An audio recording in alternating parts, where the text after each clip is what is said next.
chers citoyens de la cité céleste, la Nouvelle Jérusalem. Et aussi, on est des prêtres du Dieu vivant. J'aime ça souligner les différents titres que la Bible nous donne, notre identité.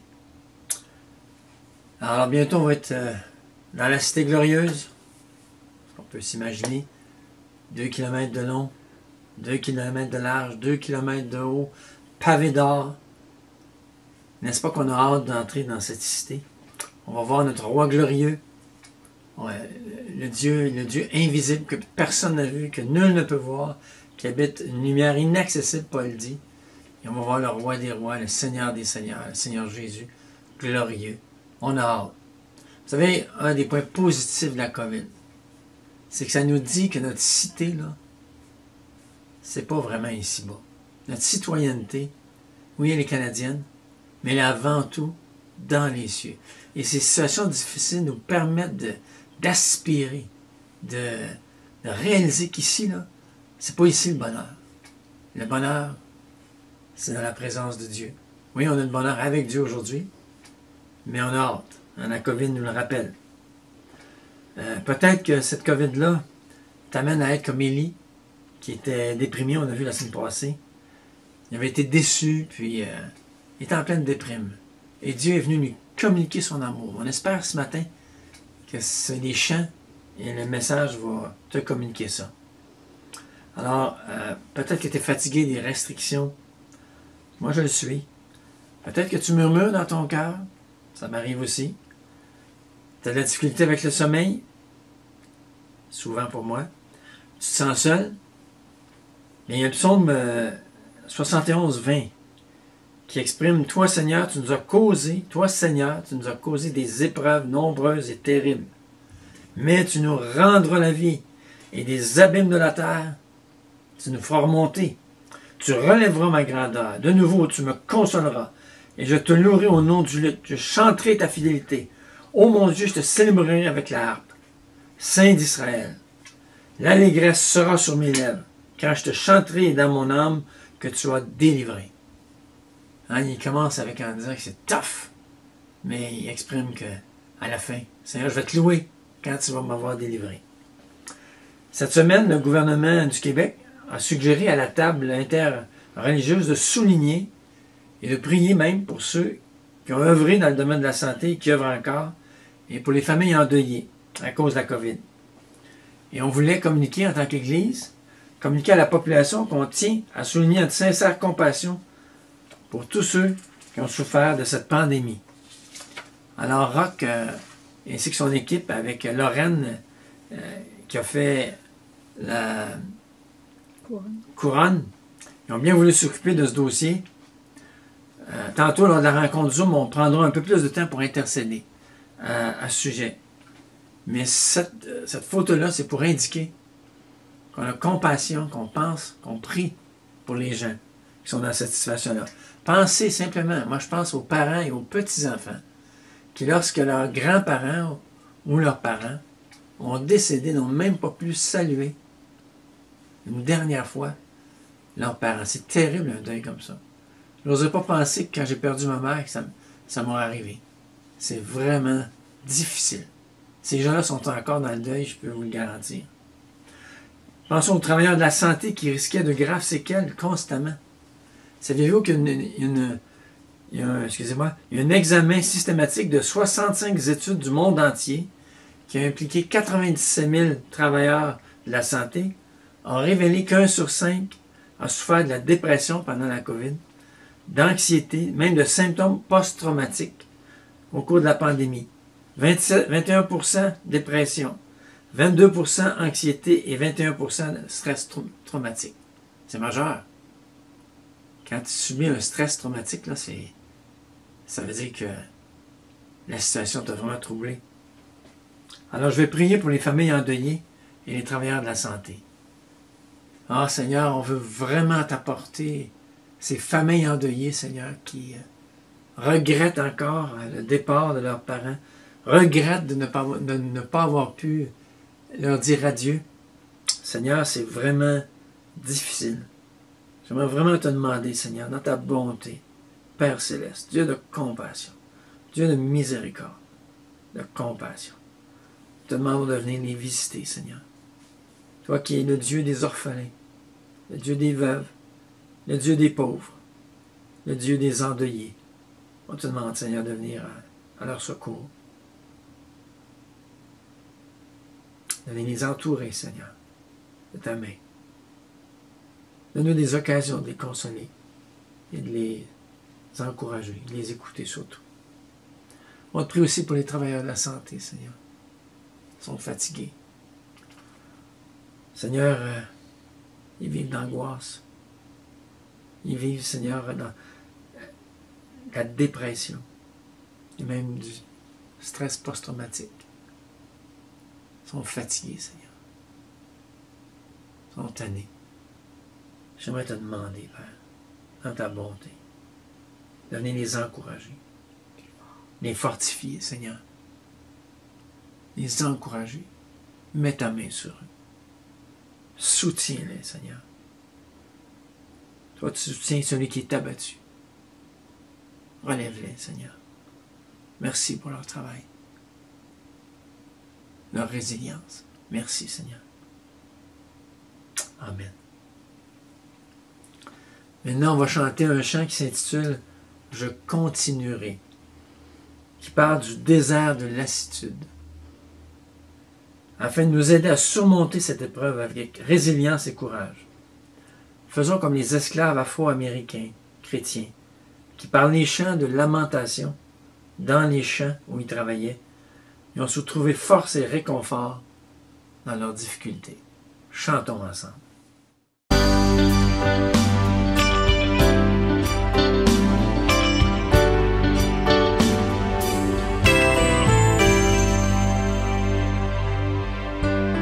Dans ce désert de lassitude où mes pas m'ont amené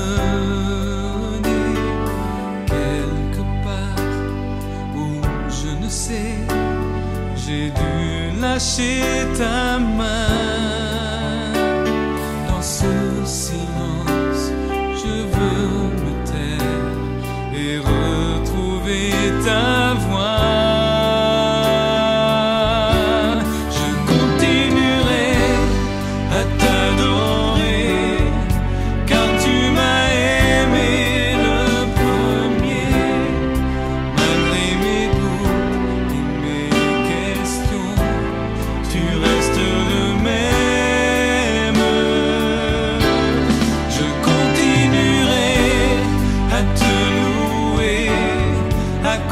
Sur ta fidélité,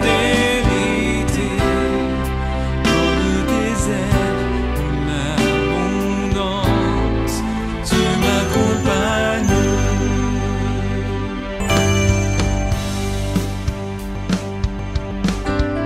Dans ma détresse, ma solitude, je sais que tu es resté.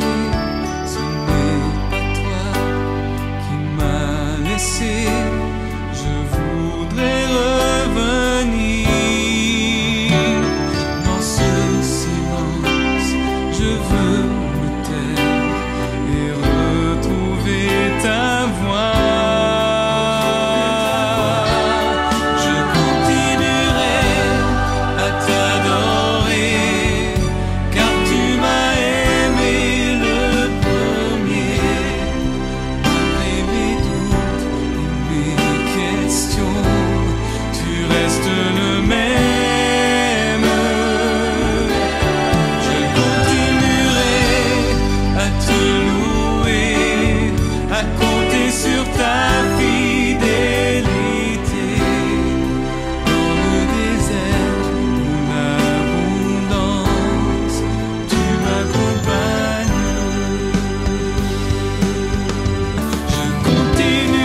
Soit ton nom. soit le nom du Seigneur, béni soit ton nom glorieux, béni soit le nom du Seigneur, béni soit ton nom, béni soit le nom du Seigneur, béni soit ton nom glorieux.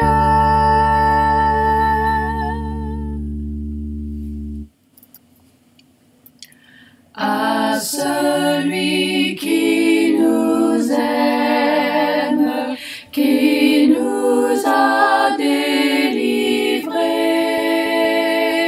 de nos péchés par son sang, et qui a fait de nous un royaume des sacrificateurs pour Dieu son Père. À lui soit la gloire et la puissance. À lui soit la gloire et la puissance au siècle des siècles. Amen.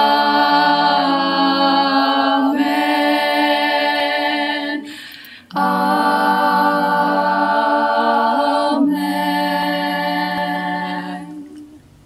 Seigneur Jésus, merci de nous relever par les chants. Merci de nous... oui, Seigneur, même s'il nous en coûte pour donner notre louange, à toi la gloire, Seigneur. À toi l'honneur. Toi, Seigneur, qui nous a tirés des ténèbres pour nous amener à ton admirable lumière. Toi, Seigneur, qui as fait de nous des prêtres pour Dieu. Seigneur, pour être à ton service. Quel privilège tu nous as donné, Seigneur, d'être une lumière au milieu des nations, d'être le sel au milieu de la terre, Seigneur. Quel privilège de te connaître. Merci, Seigneur, de nous relever, de nous rétablir, de nous fortifier par ton esprit dans l'homme intérieur. Merci, Seigneur, au nom de Jésus. Amen. Alors, j'espère vraiment que les chants peuvent vous encourager à vraiment vous préparer votre cœur à un message, la bonne parole de Dieu. Le titre de mon message, c'est « Citoyen et prêtre ». Pourquoi un tel titre? Bien, notre situation au Québec ressemble beaucoup à l'époque de Daniel, qui habitait dans un peuple séculier, pas séculier, mais à Babylone. Il était entouré de paganisme, de valeurs tout à fait contraires aux valeurs de la Bible. C'était une nouvelle situation tout à fait nouvelle. Et ils en souffraient. Lorsque les Juifs étaient à Babylone, dans le psaume 137, il est dit « Sur les bords des fleuves de Babylone, nous étions assis, nous pleurions en nous souvenant de Sion. » Il se rappelait le temple sur le mont Sion. Au saule de la contrée, nous avions suspendu nos harpes. Alors, il n'en jouait plus, il suspendait les harpes au saule. Là, nos vainqueurs nous demandaient des chants, nos oppresseurs de la joie. Chantez-nous quelques-uns des cantiques de Sion. Comment chanterions-nous des cantiques de l'Éternel sur une terre étrangère? Si je t'oublie, Jérusalem, que ma droite m'oublie, que ma langue s'attache à mon palais, si je ne me souviens de toi, si je ne fais de Jérusalem le principal sujet de ma joie. Wow! Il ne voulait pas oublier, hein, comment il avait vécu à Jérusalem, le temple, la façon d'adorer Dieu. Et là, ils étaient dans une situation tout à fait païenne, le paganisme autour d'eux. Et je trouve qu'actuellement, on se retrouve un peu dans la même situation. Hein, nous sommes citoyens canadiens, fiers de l'être. On a eu la liberté jusqu'à date de manière vraiment réelle. Un pays dont les fondateurs avaient écrit sur les armoiries du Canada Le psaume 72:8 en latin. Il dominera d'un océan à l'autre. C'est écrit sur nos armoiries. Il dominera d'un océan à l'autre. Toutefois, dernièrement, sur plusieurs points, les valeurs de la cité éternelle auxquelles nous aspirons entrent de plus en plus en conflit avec la cité ici-bas, particulièrement sur la famille et la sexualité. La pression monte, elle est de plus en plus forte, et elle va l'être de plus en plus.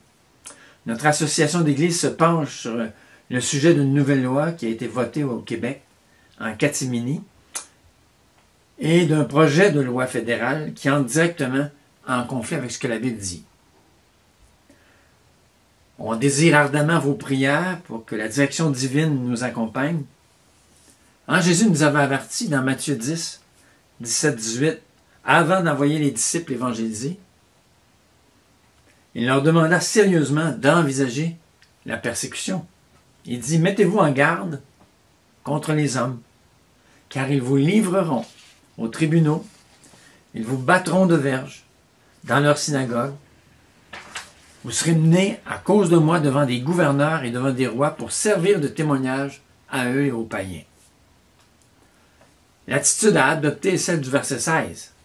Voici, je vous envoie comme des brebis au milieu des loups. Montrez-vous donc prudents comme des serpents, candides comme les colombes. Des brebis au milieu des loups. Jésus nous envoie comme des brebis au milieu des loups.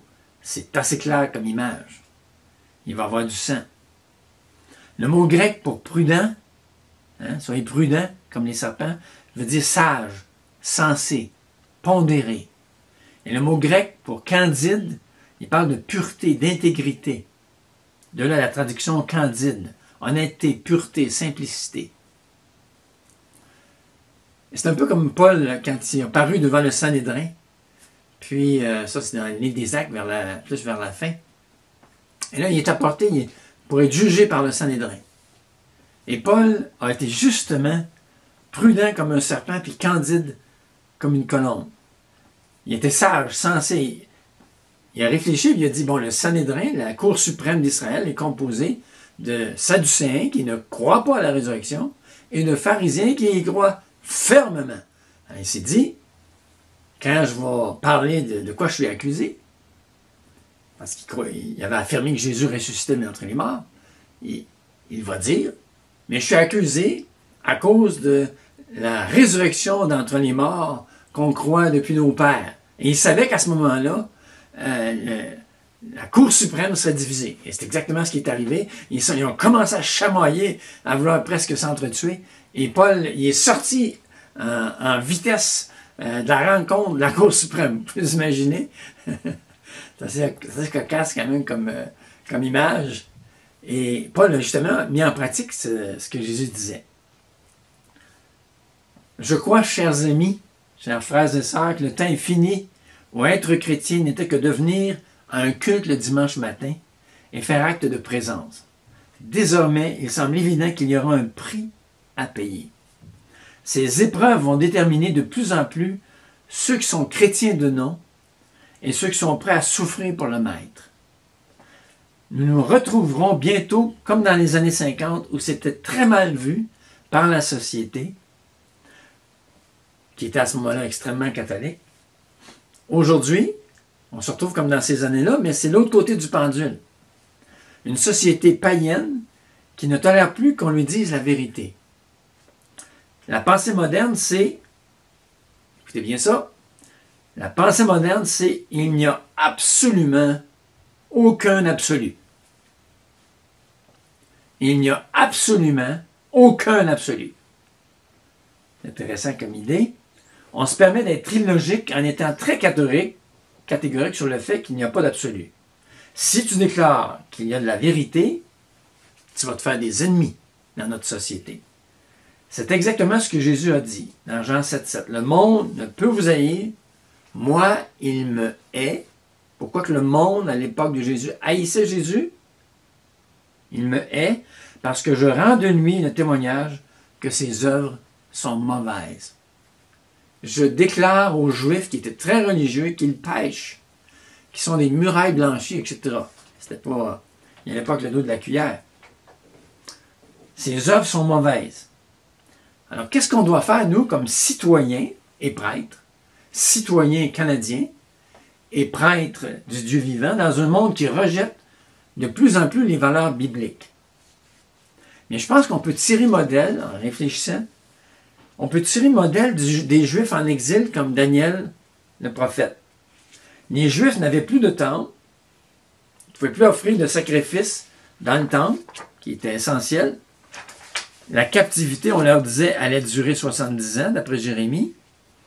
Et les Juifs se demandaient comment vivre dans une telle situation au milieu d'un peuple totalement paganisé. Le prophète Jérémie leur indique quoi faire. J'aimerais qu'on y tourne. Jérémie 29, 7.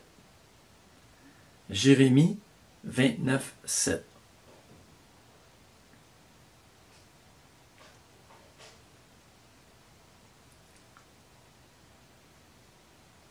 On va commencer avec le verset 6. Prenez des femmes, engendrez des fils et des filles. Prenez des femmes pour vos fils, donnez des maris à vos fils, afin qu'elles enfantent des fils et des filles. Multipliez là où vous êtes et ne diminuez pas. Recherchez le bien de la ville où je vous ai amené en captivité et priez l'Éternel en sa faveur parce que votre bonheur dépend du sien. Comment vivre dans une société sécularisée qui n'accepte plus la vérité? Bien, premièrement, Jérémie nous suggère, parce qu'eux autres, c'était une société complètement paganisée, idolâtre au bout, et ça allait entrer en conflit, les valeurs. C'est définitif. Comme aujourd'hui avec la société séculière, les valeurs chrétiennes entrent en conflit. C'est un conflit de valeurs. Bien, prenons l'exemple de Daniel, comment lui a cherché le bien de la ville. Jérémie dit, cherchez le bien de la ville, premièrement.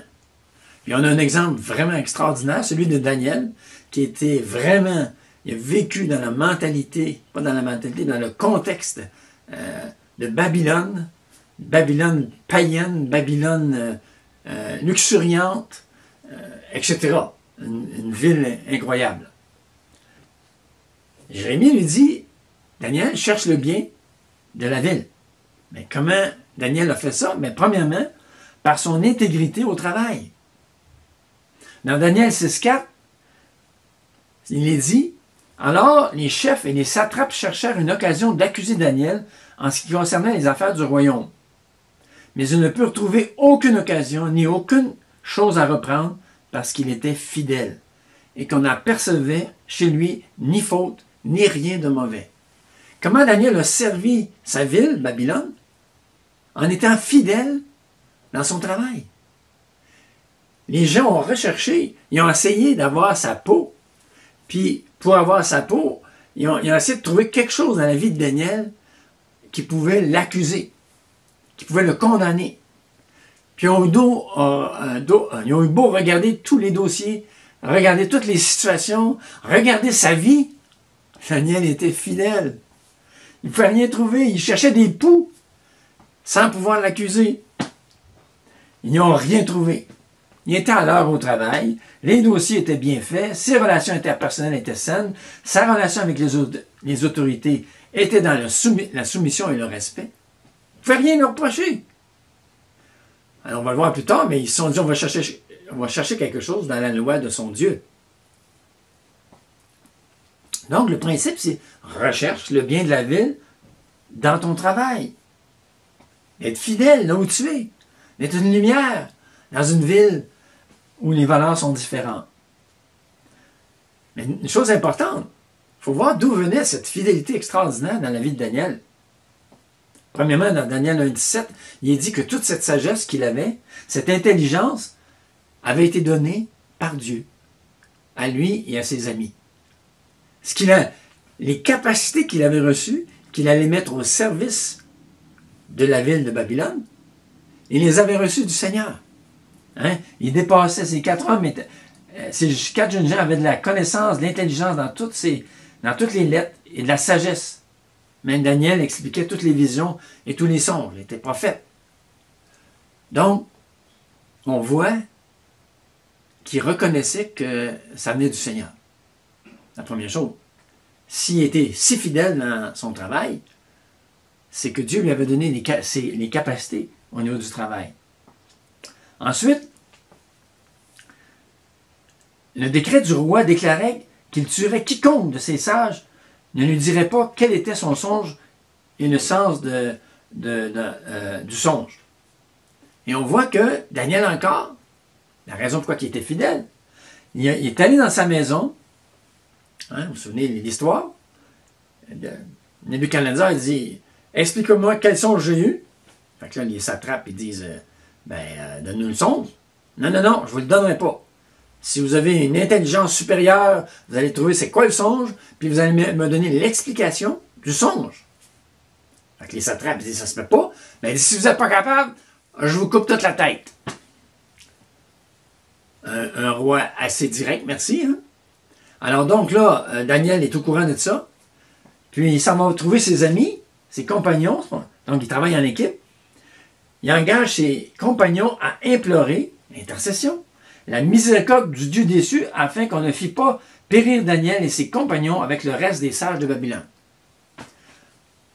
Alors le secret fut révélé à Daniel dans une vision pendant la nuit, et Daniel bénit le Dieu des cieux. Il y avait de la reconnaissance. Tu vois? Donc c'est un homme qui reconnaissait que ses capacités venaient de Dieu. Puis dans les temps de crise, même en dehors des temps de crise, il intercédait. Il priait pour sa ville, il priait pour la situation. Il intercède Dieu. Puis dans le chapitre 6, on voit encore d'où ça venait. Hein? Lorsqu'on a essayé de condamner Daniel pour, comme je disais tantôt, il ne trouvait rien contre lui, mais pour sa religion, il a essayé de trouver une façon.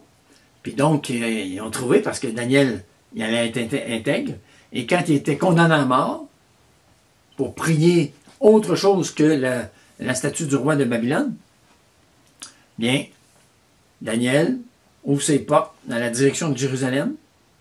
3 fois le jour, il se met à genoux et priait et louait son Dieu comme il le faisait auparavant. C'est un homme de Dieu. Pourquoi il était fidèle à son travail? Parce que la vie de Dieu coulait en lui. C'était pas qu'il était si extraordinaire, ses talents venaient de Dieu, son intégrité venait de Dieu. 3 fois par jour, il allait dans la présence de Dieu, un homme qui est à la tête du royaume, avec le roi Nebuchadnezzar, et avec l'autre roi perse, les Mèdes et les Perses. Un homme occupé, un homme qui a une fonction très lourde, 3 fois par jour. Il est dans la présence de Dieu. Alors comment je peux faire pour faire du bien à ma ville?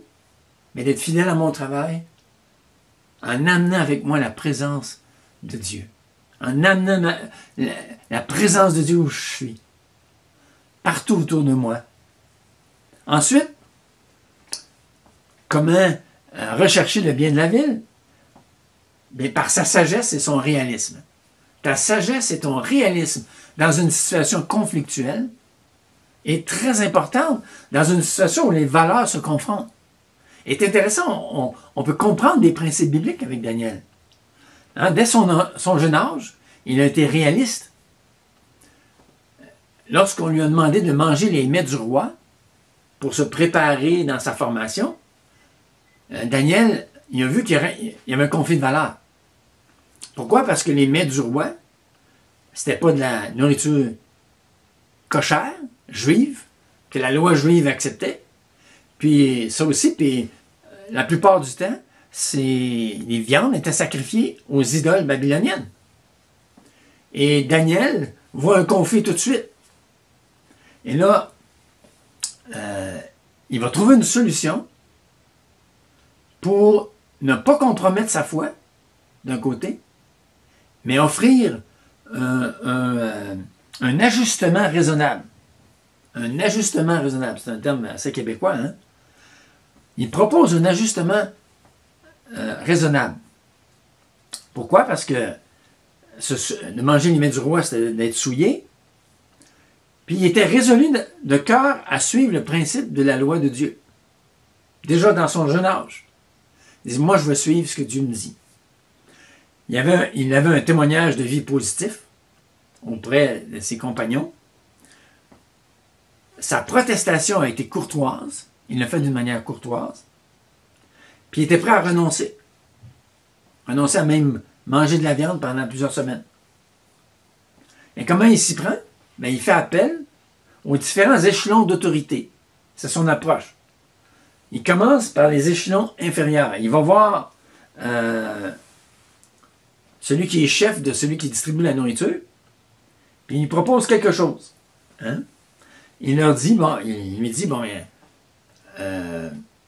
je ne peux pas manger cette nourriture-là du roi. Qu'est-ce que je peux faire? Le gars lui dit, écoute, là, si toi tu ne manges pas ça, là, puis tu maigris, là, moi c'est ma tête. Le roi, là, il va me couper la tête. Faut que tu me comprennes, là, je ne peux pas faire autrement. Mais là, Daniel lui dit, ben, j'ai une proposition à te faire. Je vais manger pendant 10 jours juste les légumes. Je ne mangerai pas la viande qui est sacrifiée aux idoles. Je vais manger juste les légumes.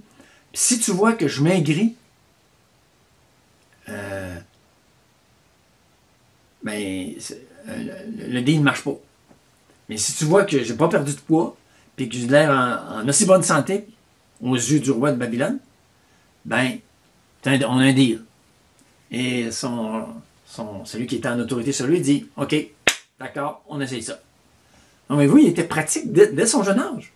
Il a compris la situation de son boss, parce que son patron, le roi de Babylone, il était un patron dur. Et lui, il voulait rester vivant.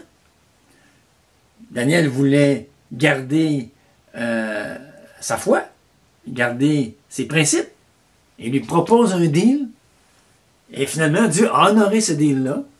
Comment ça se fait que Joseph n'a pas maigri en s'abstenant totalement de viande? Je ne sais pas. Est-ce que la main de Dieu était là-dedans ou c'était simplement naturel, la bonne bouffe naturelle? Mais donc, de faire appel aux autorités.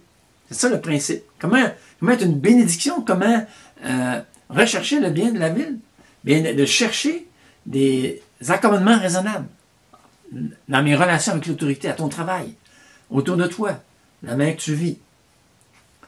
Donc, Daniel a compris la situation délicate de son supérieur, ainsi que son problème de conscience. Peut-être un petit exemple. Je sais qu'à Saint-Georges-de-Beauce, on m'a dit que par rapport à la COVID, le pasteur a eu des entretiens, beaucoup avec la santé,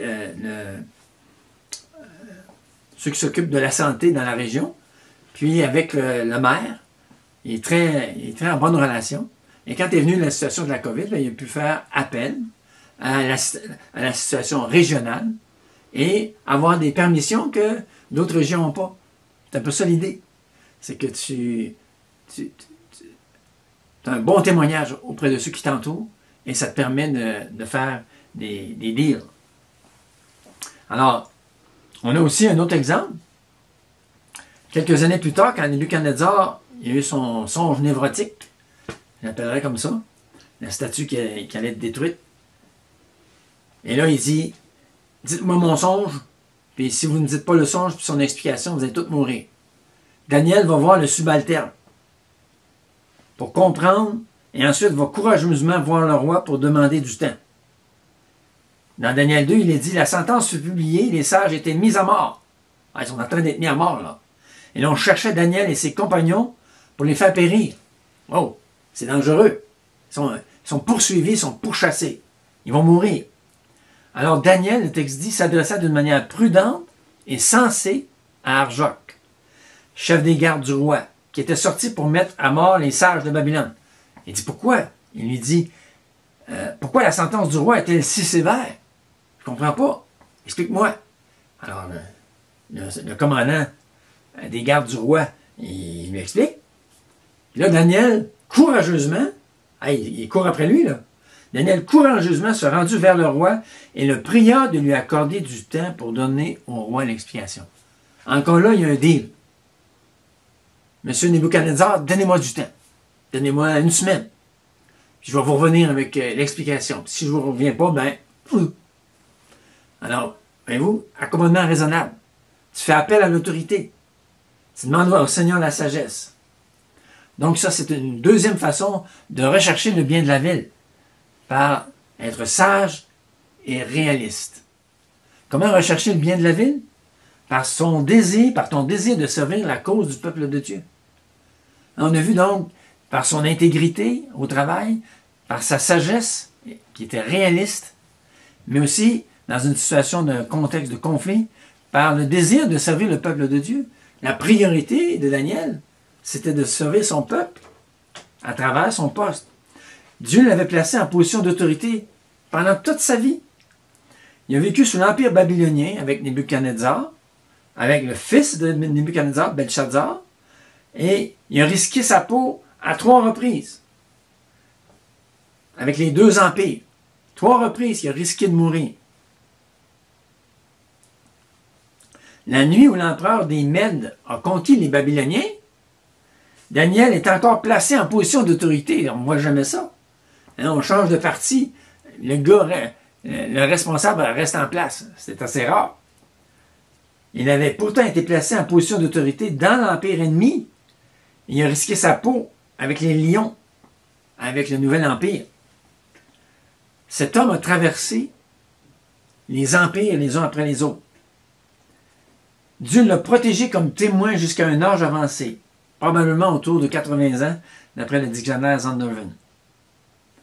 C'est souvent la méthode de Dieu pour délivrer son peuple de la persécution ou des malheurs.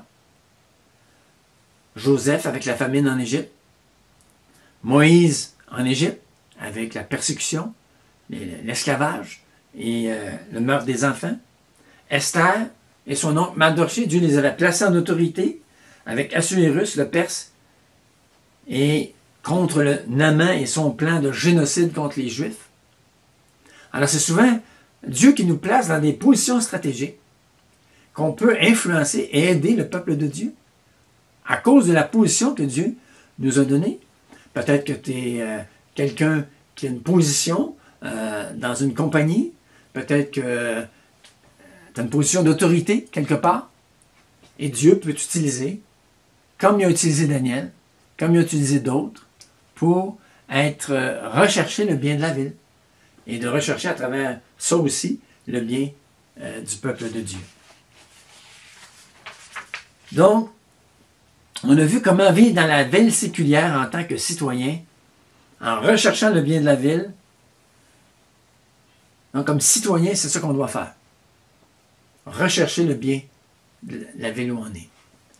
Maintenant, comme prêtre, comment des prêtres peuvent vivre dans un milieu séculier comme le nôtre, ou dans un milieu totalement païen, comme à l'époque de Babylone?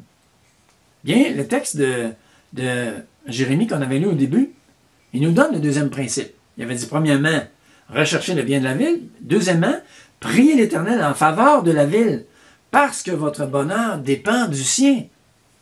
Si vous ne priez pas pour la ville, puis qu'il arrive des malheurs à la ville parce que vous n'avez pas prié, bien, ces malheurs-là vont venir sur vous parce que votre bonheur dépend du bonheur de la ville. Voyez-vous, c'est ce que faisait Daniel. Pour bien comprendre pourquoi Daniel priait 3 fois par jour en se tournant vers Jérusalem, le texte dit, il faut comprendre une trajectoire théologique très importante. Il y a des thèmes qui sont mentionnés dans la Bible.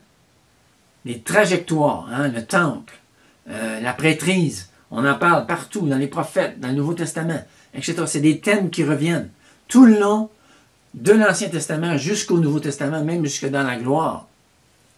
Alors, c'est très important ces thèmes-là qui reviennent.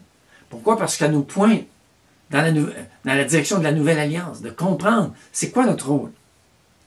Maintenant, ce thème-là que je vais aborder, c'est le thème du temple. le temple de Dieu, la maison de Dieu. Si vous prenez l'expression la maison de Dieu dans la Bible, c'est clair la signification. Ça parle du temple. Maison de Dieu. Faites la recherche dans votre concordance, maison de Dieu. Vous allez voir, c'est le temple constamment. Ça commence avec le tabernacle, qui est appelé la maison de Dieu dans Juge 18, 31. C'est la maison de Dieu, le tabernacle, le temple de Dieu. La tente de la rencontre. Dieu est présent là. La gloire de Dieu est là. Le Saint des Saints est là. Le sacrifice est offert là. Et les prêtres, dans ce temple, ont comme fonction d'offrir un parfum breveté. C'est interdit de l'utiliser en dehors de la maison de Dieu. Ce parfum-là, les proportions, ce qu'il contient, ne pouvait pas être produit ailleurs. C'est breveté. Tu n'as pas le droit de l'utiliser pour ta propre utilisation. Seulement les prêtres pouvaient faire ce parfum et l'utiliser dans le temple. Et ces parfums-là, c'est très clair lorsqu'on étudie l'Écriture, que ça représente la prière. Donc, la maison de Dieu, le lieu saint, les prêtres venaient et y offraient le parfum. Et pendant ce temps-là, le peuple priait. Parce que leur prière allait être exaucée. Le prêtre avait offert le parfum. Donc, on prend ce thème-là, qui commence avec le tabernacle, mais qui se poursuit à l'époque de Salomon. Et là, ça prend toute une autre dimension. Tournez dans 2 Chroniques. 2 Chroniques. Ça vaut la peine? 2 Chroniques, chapitre 6.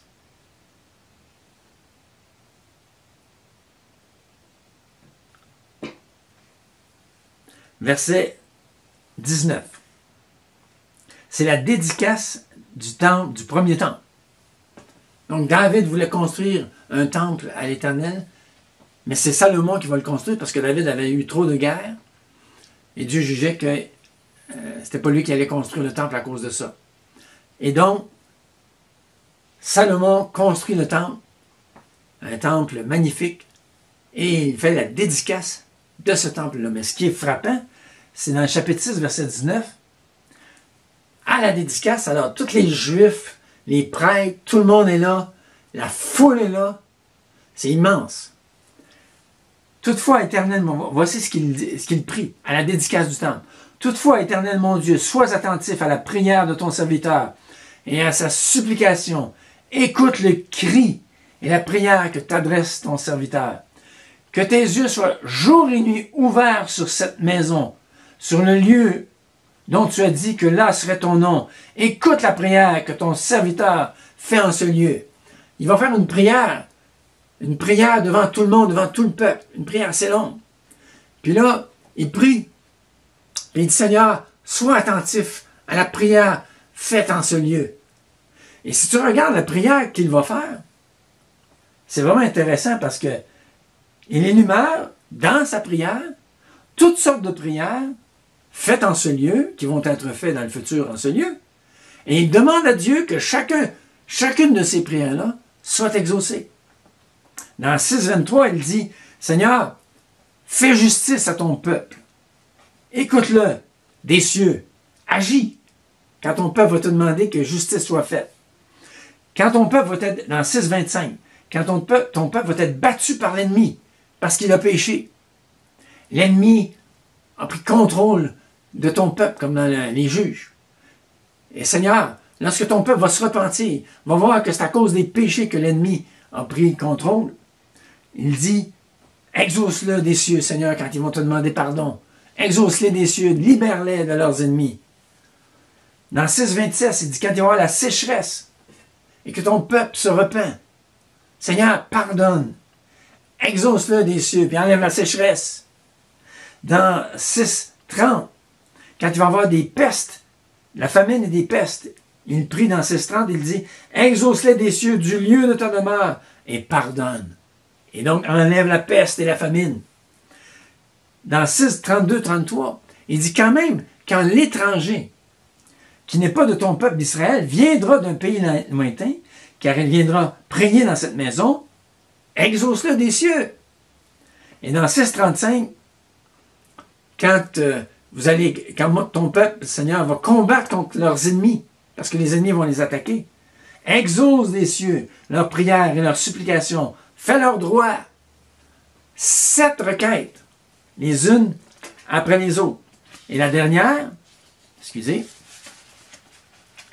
quand ton peuple aura péché, exauce des cieux, dans 6.39, au lieu du lieu de ta demeure, exauce leurs prières et leurs supplications. Leurs prières et leurs supplications. Dans 6.39. Et ce qui est intéressant, c'est que c'est la supplication parfaite. 7 fois, il dit, exauce-les, Seigneur, exauce-les, Seigneur, exauce-les, Seigneur. 7 fois, comme Élie qui priait pour le petit nuage. 7 fois, et Dieu l'a exaucé. Et dans 7.1, tout de suite après, chapitre 7, verset 1, lorsque Salomon eut achevé de prier, il a prié toute cette prière-là, le feu descendit du ciel et consuma l'holocauste et les sacrifices, et la gloire de l'Éternel remplit la maison. Dieu dit, je vais exaucer ta prière, Salomon. C'est une prière qui me plaît. Ce temple-là va être un temple de prière, où mes prières vont être exaucées. Et dans 7.12, pour enlever tout doute, l'Éternel apparut à Salomon pendant la nuit et lui dit, j'exauce ta prière. C'est comme une prière. J'exauce ta prière et je choisis ce lieu comme la maison où l'on devra m'offrir des sacrifices. Mes yeux seront ouverts désormais, mes oreilles seront attentives à la prière faite en ce lieu. J'aurai toujours là mes yeux et mon cœur. J'aurai toujours là mes yeux et mon cœur. Wow! Ça commence dans le tabernacle où les offrandes sont faites, le parfum. Dans le temple maintenant, c'est un temple de prière. Dieu s'engage solennellement à exaucer la prière faite en ce lieu. Le thème continue dans les prophètes à l'époque d'Ésaïe, chapitre 56. Dans 56.3, le contexte, c'est que pendant la dispersion, donc la captivité, beaucoup de païens des nations où Israël fut amené captif désirent adopter la religion juive. Ils se demandent si lorsque les Juifs vont retourner en Palestine, si eux autres ici vont y avoir droit en tant que non-juifs. Et Ésaïe, dans 56.3, dit que l'étranger qui s'attache à l'Éternel ne dise pas « l'Éternel me séparera de son peuple », en le sens que je ne ferai pas partie de son peuple. Non, non, non. Ensuite, il dit « les étrangers qui s'attacheront à l'Éternel pour le servir, pour aimer le nom de l'Éternel, pour être ses serviteurs, et qui persévéreront dans mon alliance, je les amènerai sur ma montagne sainte, eux aussi, et je les réjouirai dans ma maison de prière. Oh! Leurs holocaustes et leurs sacrifices seront agréés sur mon autel, car ma maison sera appelée une maison de prière pour tous les peuples. Oh! Le thème s'élargit. C'est maintenant, non simplement si le païen venait dans Chronique, s'il venait puis il se tournait allait vers la maison, ben lui aussi serait exaucé. Mais maintenant, c'est dit, c'est une maison, premièrement une maison de prière, elle est appelée comme ça, puis une maison pour tous les peuples. Dieu élargit la vision d'Israël. Cette maison-là, c'est pour que la prière envers tous les peuples soit exaucée. C'est le plan de Dieu. Dieu veut utiliser sa maison de prière pour exaucer les peuples. Le thème continue jusqu'à l'époque de Jésus. Et Jésus dit aux Juifs que le plan de Dieu pour cette maison-là de prière n'a pas été suivi.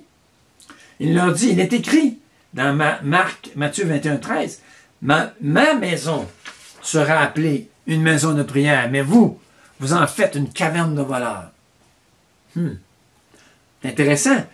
Quand on regarde les évangiles synoptiques, les évangiles parallèles, dans Luc 19, c'est écrit « Ma maison sera une maison de prière ». Dans Matthieu, sera appelée. Ici, Jésus est spécifique. Ça va être une maison de prière, mon tabernacle. Dans Marc 11, il souligne ce qu'Ésaïe avait dit pour toutes les nations. Donc Jésus affirme que ça va être une maison de prière. Elle sera une maison de prière, puis elle va être une maison de prière pour toutes les nations. Jésus affirme ce que Isaïe, le plan de Dieu, que c'était le plan de Dieu. Israël en avait fait une caverne de voleurs. Et qu'est-ce que va faire Dieu? Il va détruire cette maison en l'an 70, puis il va en construire une neuve. Puisque la maison n'a pas servi à ce que Dieu désignait pour cette maison, Dieu détruit la maison, détruit le temple. Dieu n'a pas changé de but. Il va construire ce nouveau temple. Et dans Éphésiens 2, 19 à 22, il appelle les païens gens de la maison de Dieu. Gens de la maison de Dieu. Le temple. Parce qu'il dit tout de suite après, vous avez été édifiés sur le fondement des apôtres et prophètes, Jésus-Christ lui-même étant la pierre angulaire, et tout l'édifice bien coordonné, s'élève pour être un temple saint dans le Seigneur. Vous êtes gens de la maison de Dieu. Faites partie du temple de Dieu. Ce temple-là est pour vous, les nations. Paul dit dans chapitre 2. En lui, vous êtes aussi édifiés pour être une habitation de Dieu en esprit.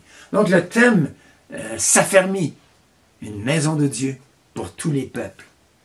Dans 1 Pierre 2,5, vous de même, comme des pierres vivantes, édifiez-vous pour former une maison spirituelle, un saint sacerdoce, afin d'offrir des victimes spirituelles agréables à Dieu.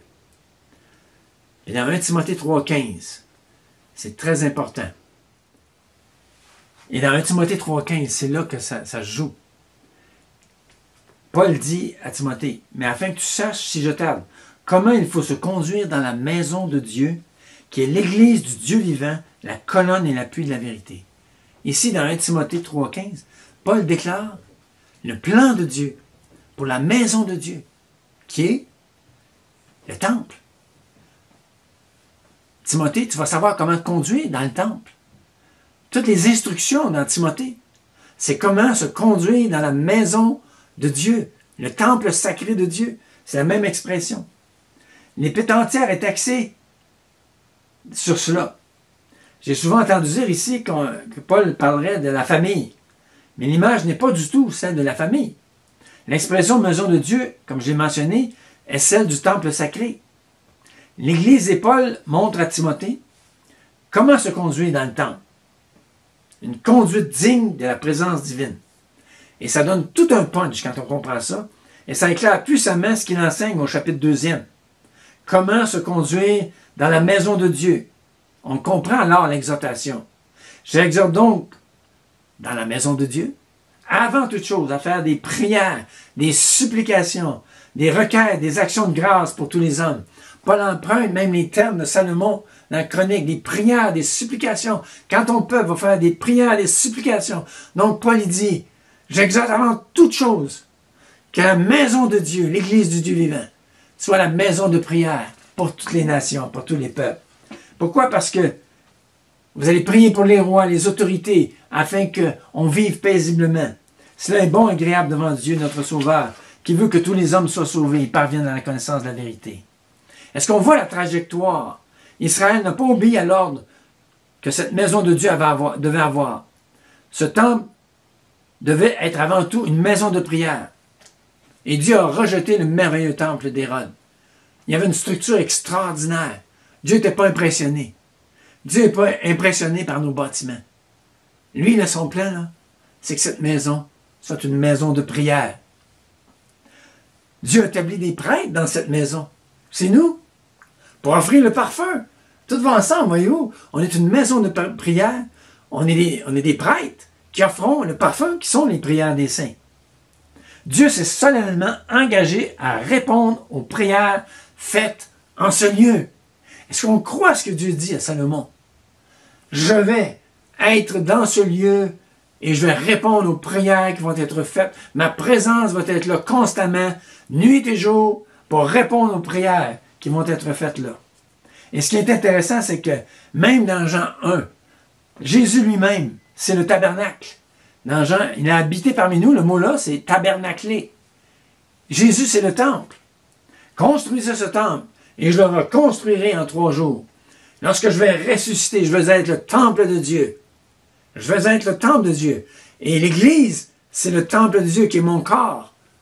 La résurrection parle de son corps. Nous sommes le corps, nous sommes le temple de Dieu avec Jésus. Jésus prie à travers nous. Il prie jour et nuit. Et il veut prier à travers nous, son temple, pour toutes les nations. Quel plan extraordinaire que Dieu a. C'est la vision de Dieu pour son temple. Et c'est comme ça qu'on peut être des prêtres dans une société séculière. Priez pour la ville, parce que votre bonheur dépend de celui de la ville. Comment peut-on aider dans une société séculière totalement païenne? En étant la maison de prière pour son peuple et pour toutes les nations.